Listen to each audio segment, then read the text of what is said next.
എടാ, ഒരു കൂട്ടം ആനകൾ ഒരു സ്ത്രീയെ ഓട്ടിച്ചിട്ട് ആക്രമിക്കുക. ഈ ആക്രമണത്തിൽ 2 ദിവസം കഴിഞ്ഞപ്പോൾ ഈ പറയപ്പെടുന്ന സ്ത്രീ മരണപ്പെടുകയും ചെയ്തു. അടുത്ത ദിവസം ഈ പറയപ്പെടുന്ന സ്ത്രീയുടെ മരണാനന്തര ചടങ്ങുകൾ നടക്കുമ്പോൾ അവിടേക്ക് വീണ്ടും ഈ കൂട്ടം ആനകൾ വരികയാണ്. പക്ഷെ അവിടെ കൂടിയുന്ന ഒരാളെ പോലും ഈ ആനക്കൂട്ടം ആക്രമിച്ചില്ല. അവരുടെ ലക്ഷ്യം ആ മരിച്ചു കിടക്കുന്ന സ്ത്രീയാണ്. 2 ദിവസം മുമ്പ് അവർ ആക്രമിച്ച് കൊലപ്പെടുത്തിയ ആ സ്ത്രീയുടെ മരിച്ച ശരീരമാണ് ഈ ആനക്കൂട്ടങ്ങളുടെ ലക്ഷ്യം. അങ്ങനെ അവിടേക്ക് കടന്നു വന്ന ആ ആനക്കൂട്ടങ്ങൾ ഈ പറയപ്പെടുന്ന മരിച്ച സ്ത്രീയെ വീണ്ടും ആക്രമിക്കുകയാണ്. ചുരുക്കി പറഞ്ഞ ഈ ആനകൾക്ക് ആ സ്ത്രീയോട് തീരാത്ത പകയുണ്ടെന്നർത്ഥം.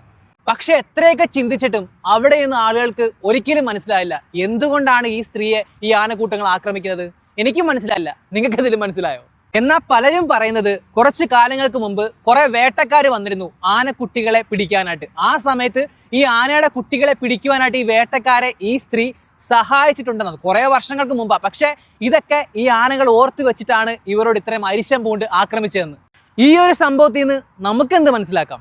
നമ്മളായിട്ട് മറ്റൊരു കുടുംബത്തിലേക്കോ ആരുടെയെങ്കിലും ഒരു പ്രൈവറ്റ് സ്പേസിലേക്കോ കയറി ചെന്ന് അവർക്ക് ബുദ്ധിമുട്ട് ഉണ്ടാക്കാതിരിക്കുക. നമ്മുടെ സ്വന്തം കാര്യങ്ങൾ നോക്കിയിട്ട് മറ്റുള്ളവരെ മാക്സിമം പരമാവധി ബുദ്ധിമുട്ടിക്കാതിരിക്കാൻ നമ്മൾ ശ്രമിക്കണം. അങ്ങനെ നമ്മളങ്ങ് ജീവിച്ച് പോകണമെന്നേ.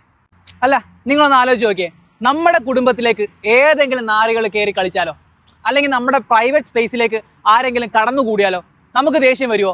അതുകൊണ്ട് തന്നെ മാക്സിമം മറ്റുള്ളവർക്ക് ബുദ്ധിമുട്ട് നമ്മളായിട്ട് ഉണ്ടാക്കാതിരിക്കുക. അതെപ്പോഴും നമ്മൾ ശ്രദ്ധിച്ചോളുക.